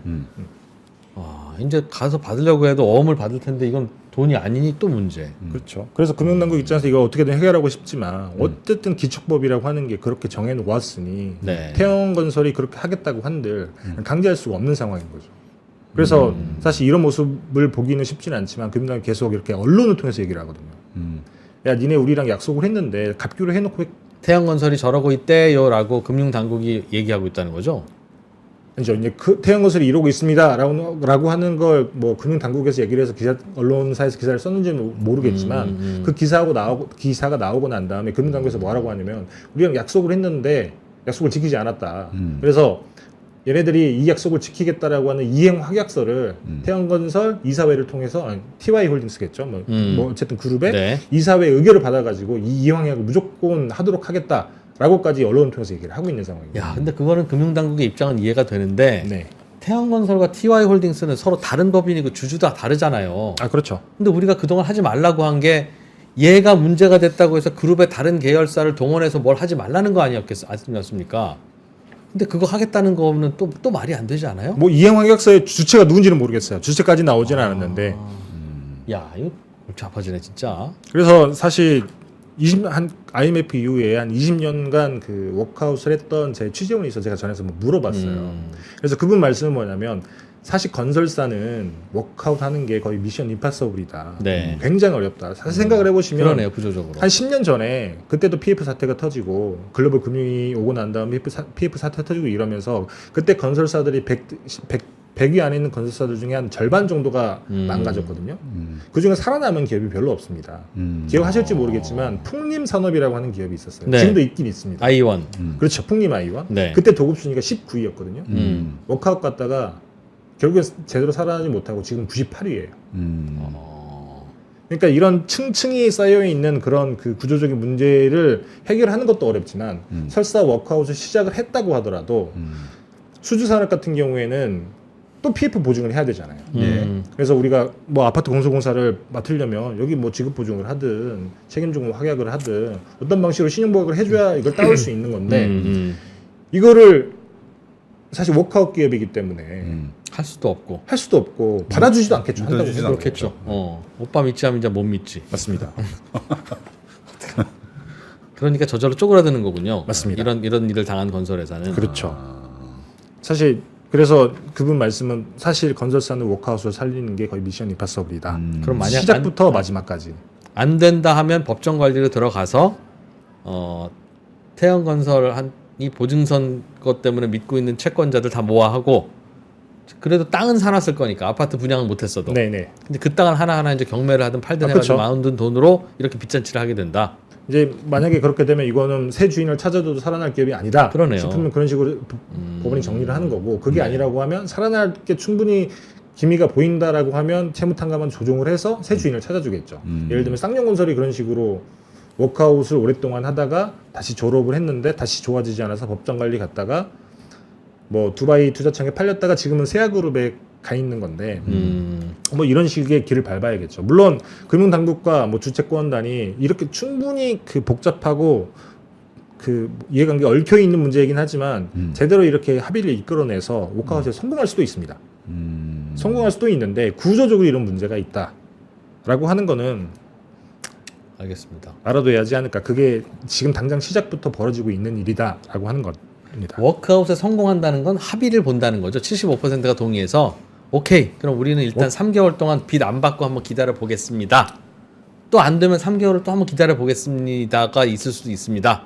라고 이제 한번 해봅시다. 아니야, 그건 아니고요. 된 겁니까? 일단 다음 주 11일 날 네. 이제 워크아웃 개시하기로 결정을 했다. 그러니까 75%가 찬성을 했다. 네. 그러면 3개월 동안 실사를 합니다. 태형건설 실사를 해서 실제로 필요한 뉴머니가 얼마인 건지를 다 알아보는 거예요. 네. 그리고 밑에 깔려 있는 굉장히 많은 프로젝트 그 PF 사업장이 있잖아요. 이 사업장 중에 이건 어떻게 정리를 해야 될지, 이건 어떻게 정리를 해야 될지 이 워크아웃 플랜을 다 짜는 거예요. 그 워크아웃 플랜을 만들고 그 다음에 이제 태형건설의 대주주인 TY홀딩스의 자구 계획. 우리 니네가 뉴머니를 이만큼 넣어주면 우리가 이만큼의 자구 노력을 하겠다라고 하는 이 자구 계획까지 다 합해서 워크아웃 플랜이라고 하는 걸 만들면 그 3개월 후에 이제 또 회의를 열어서 야, 이 워크아웃 플랜을 보고 채권단이 야, 이 정도면 할만하네라고 땅땅땅 또 찬성을 해줘야 이제 그때부터 워크아웃 시작이 되는 거예요. 근데 그게 안 되면 이제 찬성을 안 하게 되면 법정관리 가야 되겠죠. 딱 1개월 정도 미룰 수 있습니다. 근데 법정 관리를 안 가고 찬성을 해도 결국은 보증서 쓴 건 수조 원이라고 알려져 있고 그 수조 원을 어디서든 조달을 해 와야 가능할 거잖아요. 정확하게 수조원이 필요한 건 아닌 건데 아니에요? 그러니까 전체 그러니까 우발 채무의 전체 합의 구조원이다라는 거고 일단 태형건설 쪽에서는 우리가 우발 채무는 한 3.6조 원 정도가 되는데 그 중에서도 뭐 이것저것 다 빼면 2.5조 정도밖에 안 된다. 위험한 거는 이렇게 주장을 하고 있고요. 또 한국기업평가에서는 이렇게 보고서를 낸 적도 있어요. 네. 지난달에 내놓은 건데 물론 11월 말 기준이라 조금 다를 수 있긴 하지만 여기 보시면 그 PF 우발 채무가 본인들이 계산한 바로는 한 2.9조 정도 된다는 거잖아요. 전체. 이 중에서 우발 채무라는 게 정확히 뭐예요? 채무와 우발 채무가 어떻게 달라요? 일단 뭐 신용 보관하는 방법이 여러 방법이 있거든요. 건설사가. 그러니까 뭐 책임 준공을 하는 경우도 있고 그다음에 뭐 지급 보증. 그다음에 나중에 우리가 뭐 부대 비용을 제공한다. 하여간 태형이 뭐 한- 돈 들여서 해야 될 일. 그렇죠. 네 가지 정도가 있는데 이것마다 우발 채무가 달라집니다. 예를 들면 대출 잔액이 얼마다. 이 중에 뭐 책임 준공이다. 그러면 몇 퍼센트가 우리의 우발 채무. 대출 잔액이 100억이다. 그러면 이 중에 얼마가 우리의 우발 채무. 여기 보시면 이 대출 잔액이 있잖아요. 예. 옆에 있는 게 우발 채무예요. 3,592억 원 대출. 이 대출의 차주는 시행사고 네. 시행사가 이만큼 돈을 빌렸다는 거잖아요. 근데 시행사가 못 갚으면 그렇죠. 태형이 갚아야 될 게 3,592억 3,592억 원이다. 원이라는 당연하죠. 거죠. 금액 같은 금액이겠죠. 같은 금액인 건 아니에요. 그러니까 신용보강 방식에 따라서 이 우발채무 금액이 달라진다는 거예요. 아, 보증서인데 우리가 반만 보증 쓸게 이것도 그쵸. 있었다는 거예요? 맞습니다. 아, 그렇기도 해요. 그렇기도 합니다. 아, 그래서 이 우발채무 알겠습니다. 금액이 달라지는 건데 음. 실제로 전체 PF 대출 잔액은 전체 하고 있는 태형건설이 가지고 있는 사업장들의 PF 대출 잔액은 한 22조쯤 돼요. 네. 그 중에 우발채무 다 더한 단순 합의 9조쯤 되고 네. 이 중에 태형건설의 한국 기업 평가에서 생각하는 본인들이 생각하는 PF 우발채무 이제 갚아도 되는 것들 이제 갚을 필요가 없는 것들 그러니까 숫자로만 잡히고 네. 예를 들면 이미 거의 다 분양이 분양이 다 됐는데, 그러면 그쵸? 그런 것들 다 빼고 예. 이제 그렇게 보니까 한 2.9조쯤 되는데 이 중에 위험한 거는 1조쯤 된다. 예. 그래서 사실 저거는 아무리 봐도 저건 돈 안 되고 그냥 날린 돈이라고 생각해야 돼. 그렇죠. 시행사가. 그래서 차환을 해야 되는. 네. 그래서 이게 만기가 돌아오면 계속 차환을 해서 갚거나 혹은 뉴머니가 들어와서 갚아줘야 된다라는 돈이 한국 기업 평가가 생각하기에는 1조쯤 된다. 그럼 결국은 태형이 1조를 어디서 벌어 와야 되는 거네요. 결국 그래서 요약하면. 만들어 와야 되죠. 네. 그래서 이제 채권단이랑 자구 계획을 음. 제대로 이렇게 합의가 되면 채권단에서 넣어주는 뉴머니가 있을 테고 네. 그 다음에 뭐 예를 들면 TY홀딩스나 혹은 대주주 오너일가죠 오너일가 네. 오너일가가 사대 출연하는 거 이런 것들이 들어올 테고 그래서 오늘 사실 한국산업은행에서 채권단들 모아놓고 그 태형 쪽에서 설명을 한번 했습니다. 네. 그래서 뭐라 그랬냐면 우리가 그 환경기업 보시면 슬라이드 하나 또 보여드리면 이게 TY홀딩스고 이게 태형건설 쪽에 딸려 있는 계열이에요. 건설 부문. 그다음에 이게 SBS가 있는 방송 부문. 그다음에 이쪽이 환경업체 에코비트라고 하는 기업인데 이 에코비트를 팔겠다. 이게 하나가 있고 그다음에 요 밑에 보시면 블루원이라고 하는 기업이 있잖아요. 여기 레저 부문인데 이게 그 골프장을 운영하는 기업이거든요. 골프장 3개 정도 들고 있는데 여기도 팔겠다. 이거 2개 팔고 나머지 이것저것 해서 우리가 그 자국에게 필요한 돈을 만들겠다. 저건 태형건설의 재산이니까 팔아서 돈 만들면 당연히 태형건설 쓸수 건 있는 아니죠. 거죠? TY홀딩스 거죠. 아, 그럼 부모님 재산을 팔겠다는 컨셉인 거네요. 맞습니다. 그래서 이 돈을 모아서 태형건설에 뭐 유상증자 방식으로 뉴머니를 쏴주겠죠. 네. 그래서 은행이 새로 꿔주는 돈이나 그다음에 지주사 통해서 내려오는 뉴머니 이렇게 더해서 1조 정도는 최소 1조 정도는 필요한 상황이다라고 보시면 됩니다. 저 지주사는 저걸 갚아줘야 할 의무는 없는 거죠. 그러니까 도의적으로 야 어떻게 그래도 저렇게 많은 사람들이 피해를 봤는데 나머지 그룹 계열사들은 나 몰라라 하냐 하는 그런 도의직 의무가 있는 건 아니죠.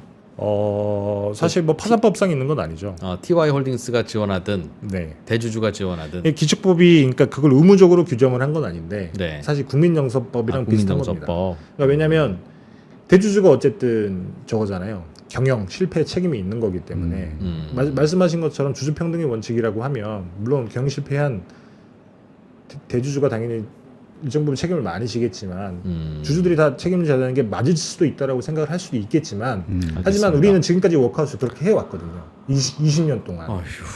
그렇기 때문에 어떻게 보면 당연한 거고 그래서 이게 SBS를 파냐 마냐 가지고 말이 많았는데 SBS를 팔겠다는 얘기는 일단 없고 그래서 이 블루원을 팔고 에코비트를 팔고 그다음에 뭐 나머지 뭐 다른 그 계열 기업의 그 주식을 담보로 대출 받아가지고 우리가 자국에게 만들겠다라고 얘기는 했는데 네. 채권단에서는 이 에코비트나 블루원 팔아가지고는 현금을 그렇게 많이 만들 수가 없다 이렇게 주장을 하고 있기는 해요.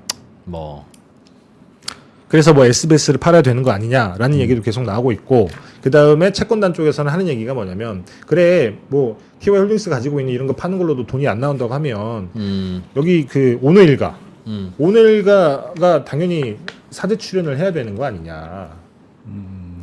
뭐 오너일가가 가지고 있는 계열사들의 지분을 팔아서 돈을 만들든 아니면 부인들 가지고 있는 재산을 팔아서 돈을 만들든 이 돈을 만들어서 TY홀딩스에 유상증자를 하고 유상증자를 한 그 돈으로 다시 태형건설 유상증자를 하는 방식으로든 네. 그래서 이 돈을 당연히 오너일가가 책임을 져야 되는 거 아니냐라고 얘기를 하고 있죠. 오너일가가 태형건설을 살리기 오너일가 입장에서 그렇게 많은 돈을 투입해야 될 이유가 있어요. 태형건설. 그러니까 혹시 오너일가가 네. 저 돈 없습니다. 법대로 하십시오. 라고 하면 네. 법대로 할 수 있는 게 뭡니까? 그냥 법정 관리 가면 됩니다. 실제로 그런 게 그럼 또 예전에 태양건설만 많았어요. 공중분해고 그렇죠. 그 예를 들면 뭐 회장이 구속될 일이 있다든가 그럴 일은 없는 거죠.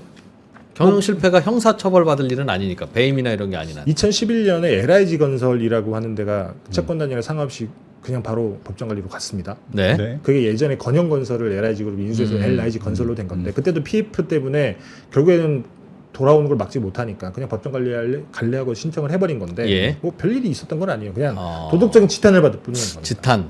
네.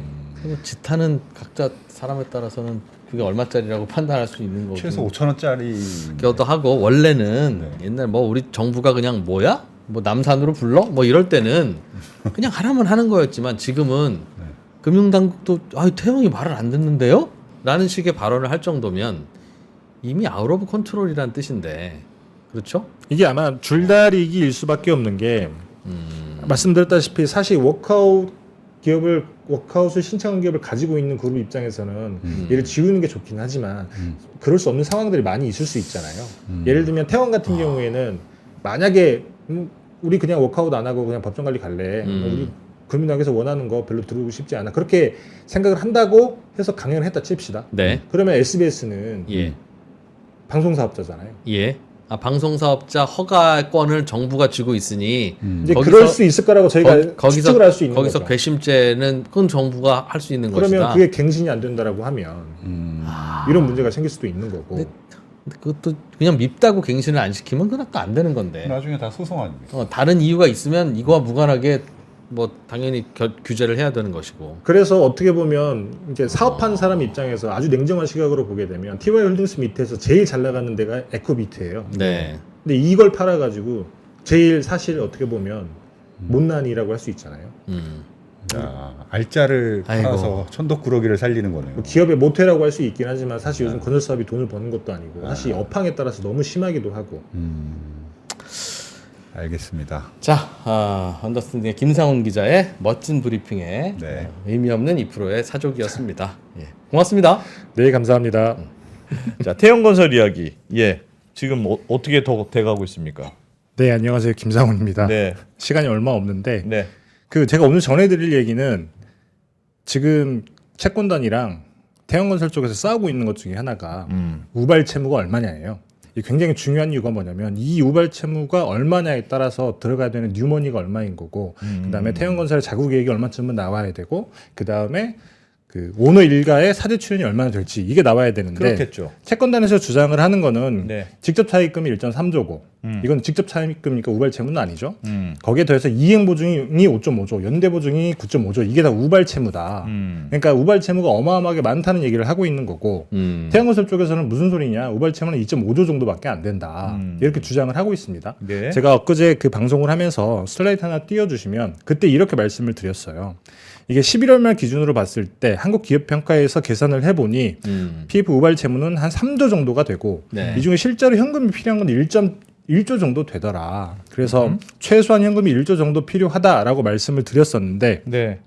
제가 오늘 취재를 해보니까 조금 내용이 다른 게 있더라고요. 그래서 네. 오늘은 제가 그걸 설명을 드릴 텐데 일단은 이 슬라이드에 나와 있는 거는 11월 말 기준이에요. 네. 11월 말 기준이라고 하는 얘기는 태양건설이 정상기업일 때 얘기인 거죠. 정상기업일 때는 PF 우발 채무를 어떤 방식으로 계산을 하냐면 보통 건설사가 이제 PF 사업에 신용 보강을 해주는 방법이 4가지 정도가 있습니다. 예. 첫 번째가 연대 보증, 채무 인수, 그다음에 자금 제공 의무. 여기까지는 우리가 흔히 말하는 지급 보증의 범주 안에 들어가요. 그렇기 때문에 예를 들면 PF 대출 잔액이 1억이다. 그러면 그 중에서 얼마 정도가 우발 채무다 이런 식으로 계산을 하는 거죠. 예. 그래서 연대보증이나 채무인수 같은 경우에는 대출 잔액만큼 우발 채무가 잡히는데 자금 제공 의무 이런 것들은 보통 보니까 한 10% 정도 정확한 수치인 건 모르겠습니다만 태양건설인 경우에는 한 10% 정도 잡더라고요. 이 정도 잡히는 거고 책임준공 우리가 많이 하는 책임준공인 경우에는 우발 채무로 잡히지가 않습니다. 그래서 여기에는 책임준공의 우발 채무가 다 빠져 있는 거예요. 근데 이번에 이제 워크아웃 들어가고 난 다음에 이제 채권단에서 다 이렇게 장부를 들여다봤겠죠. 예. 장부를 들여다봤더니 책임 준공이긴 한데 조건이 달려 있는 책임 준공들이 있더라. 그게 무슨 말입니까? 그러니까 책임 준공인데 이걸 미이행하게 되면 우리가 채무 인수를 한다. 네. 이 말은 뭐냐면 약속한 날짜까지 건물을 완공을 하기로 했는데 예. 완공을 못 하게 되면 그 채무 우리가 다 따먹겠다라고 하는 거죠. 그런 것만 우발채무로 보겠다. 맞습니다. 아, 아니 그런 게 있었던 거예요. 예, 이게 예. 회계상으로는 우발채무로 잡히지 않기 때문에 신용평가사에서는 이게 우발채무가 아니다라고 계산을 했던 건데 예. 워크아웃해서 들어가 봤더니 책임준공이긴 한데 조건이 달려 있는. 그래서 이게 보증채무인 건지 실제로 대출인 건지 굉장히 판단하기 아리까리한 그 우발채무들이 있더라는 거예요. 제가 그걸 계산해 봤더니 그게 3.5조쯤 됩니다. 그게 예. 그렇죠. 예. 그래서 지금 진실구멍처럼 얘기가 오가고 있는데 이 태양건설이 말하는 우발채무가 2.5조보다는 훨씬 더 많은 것으로 보인다. 야, 그거는 되게 애매하네요. 사실상 빚이 될 수도 있고 안 될 수도 있고 그런 거네요. 맞습니다. 내가 잘 그 마감 기한을 잘 지키면 그냥 없던 일이 되는 거고. 그렇죠. 그걸 못 지키면 내가 그거 빚이 되는 거니까. 그래서 정상 기업인 경우에는 사실 이 우발채무로 계산을 안 한 이유가 예. 이거 준공 날짜를 지키지 않는 경우가 없으니까. 예. 근데 워크아웃으로 들어갔잖아요. 예. 그러면 이제 기업 어분도 잘 돌아가지도 않고 당장에 상거래 채권이 막혔기 때문에 책임 준공 날짜까지 짓지 못하는 경우가 대부분일 텐데 이제 그렇기 때문에 이거를 우발채무로 봐야 되냐 말아야 되냐 요 문제가 생기는 거죠. 그래서 채권단에서는 니들이 말하는 2.5조보다 훨씬 더 우발채무가 많다는 거고 예. 태영은 지금도 우리가 2.5조 수준밖에 안 된다라고 얘기를 하고 있는 거고. 세상에. 계산법에 대한 약간 차이가 있는 거군요. 맞습니다. 그래도 뭐 채권단이 지금은 훨씬 그 말발이 센 시기 아닙니까? 결국 채권단이 계산하는 거대로 흘러가지 않을까요? 일단은 그 저기 뭐죠? 워크아웃 개시가 되면 그때는 예. 이제 채권단이 주도권을 쥐고 하겠죠. 근데 지금 워크아웃 개시 전이기 때문에 서로 간에 명분 싸움을 하는 거예요. 채권단 입장에서는 최대한 그러니까 채권단 말처럼 뭐 우발채무가 뭐 5.5조에 9.5조를 더하면 10조가 넘어가잖아요. 예. 실제로 필요한 돈이 우발채무가 그 정도까지 되진 않을 거예요. 예를 들면 그 계산한 것 안에서도 예를 들면 분양이 거의 다 된 사업장도 있을 수 있고 예. 그래서 리스크가 없는 사업장도 있을 수 있고 실제로 돈이 필요한 게 얼마일지는 정확히 실사를 해보기는 해봐야 되는 게 맞습니다. 네. 근데 다만 채권단이 말한 것처럼 그리고 제가 말씀드렸던 것처럼 이게 책임 준공인 건 맞는데 우발채무라고 볼 수 없는 게 맞는데 정상 기업일 때는 워크아웃 기업이 되게 되면 우발채무가 될 수밖에 없는. 예. 근데 이걸 우발채무로 잡냐 안 잡냐도 기초법에 정확하게 나와 있지 않아요. 아하. 아, 책임 준공을 하기로 했으니까. 책임 준공을 하기로 했는데 이거는 회계상으로 우발채무 안 잡히는 게 맞아요. 회계적으로는 그렇죠. 그래서 신용평가사들이 그 책임 준공 확약을 한 곳들은 책임 준공이라는 게 짓담한 아파트지만 우리가 끝까지 지어드리겠습니다. 맞습니다. 근데 왜 우발채무를 안 잡죠? 이게 원래는 지급 보증 방식으로 해왔던 건데 지급 보증을 하게 되면 이게 다 건설사들 부채 비율로 잡히는 거예요. 예. 그래서 책임 준공이라고 하는 새로운 신용 보강 방식을 만든 거죠. 음. 그러니까 IFRS가 시행이 되면서 건설사들이 지급 보증을 하는 거는 건설사들 다 부채 비율로 들어가는 건데. 들어가는 거야. 그렇게 했더니 나온 게 책임 준공입니다. 이거는 회계적으로 우발채무로 안 잡히기 때문에 건설사가 책임 준공 확약을 해주면 본인들 그 재무제표에는 부채로 잡히지가 않습니다.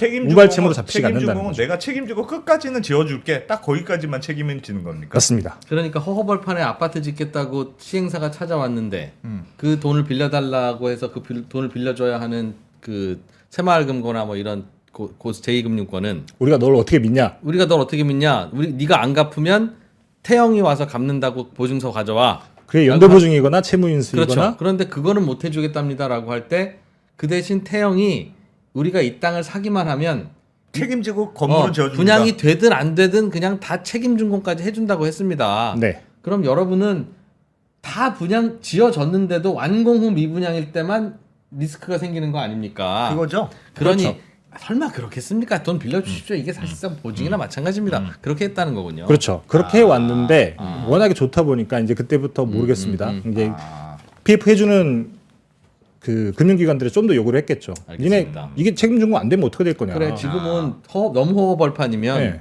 아무도 분양 안 받을 수도 있겠네요. 이전에 그렇게 해왔던 거죠. 지금이 아니라. 그것도 부책임. 이런 경우 그러니까 태용처럼 책임준공이 안 됐을 때 네. 날짜를 제대로 마감 기한을 못 지켰을 때 네. 그러면 부채를 다 떠안고 그건 진짜 부채가 되는 셈이거든요. 그렇죠. 태양을 직접 빌린 게 되는 거죠. 조건부로 부채가 생기는 셈인데 네. 그 전에는 이런 사례가 없었어요. 최근에 새로 생긴 거죠. 건설사 워크아웃이 사실 마지막으로 된 게 2015년쯤인가 그럴 거예요. 그 전에는 이런 경우가 없었는데 이제 그 이후로 생기는 겁니다. 이제 그 이유로 생겼는데 건설사도 그냥 해줬겠죠. 왜냐하면 어차피 재무제표 재무제표에 부채비로 잡히는 것도 아니고 잘 되니까 그리고 우리가 채무인수 확약해줄게. 이제 그렇게 됐던 건데 지금에 와서 이게 발목을 잡는 거죠. 지금 대부분의 건설사들이 책임 준공인 경우에는 예. 미이행 시 채무 인수라고 하는 이 확약서를 조건으로 달아놓는다. 요즘 대부분 그래요. 맞습니다. 아, 그럼 앞으로 이런 경우는 이게 다 문제가 되겠네. 만약에 건설사가 부채냐, 또 아니냐. 워크아웃에 들어가게 되면 이 문제가 생기는 거죠. 그래서 어찌 됐든지 간에 필요한 돈이 훨씬 더 많아진 거예요. 예. 이제 그러하다 보니 그게 3조쯤 된다고요? 근데 그 3조인데 이제 그 안에서도 예를 들면 리스크에 따라 또 다 다를 수가 있잖아요. 예. 예를 들면 이미 그 안에서 태양건설이 이미 매입한 그 채무도 있을 테고 예. 그다음에 100% 분양이 되는 데도 있을 테고 그렇게 따지다 보면 실제 필요한 현금은 3.5조보다는 더 밑에 있을 거예요. 예. 근데 다만 여기서 새로 생겨난 우발 채무가 3.5조인 건 맞다. 여기에 또 자금 보충이라 그래서 이것도 신용 보강 방법 중에 하나인데 자금 보충은 말 그대로 필요한 돈, 그러니까 돈이 부족하면 우리가 대주겠다라고 하는 의미 그 확약서가 신용 보강 같은 건데 예. 여기도 보통은 그래서 정상 기업인 경우에는 태양건설 사례를 보니까 자금 제공 의무 확약을 했던 경우에는 우발 채무는 10% 정도 잡더라고요. 이것도 우발 채무가 10%만 잡혀야 되는 건데 정상 기업이면 근데 이것도 미이행 시 채무 인수라고 하는 조건이 달려 있어요. 이런 경우에 또 우발 채무가 100%로 늘어납니다. 예. 이것도 2.5조, 한 3조 정도에 있는데 여기서도 우발 채무가 확 늘어나는 거죠. 그래서 사는이 말한 것처럼 우발 채무 규모 자체는 굉장히 많이 있다. 다만 그 안에서 실제로 현금이 필요한 게 얼마인지 요거는 들어가서 직접 실사를 해봐야 되는데 태양건설이 말하는 것처럼 2.5조보다는 훨씬 더 많을 것이다.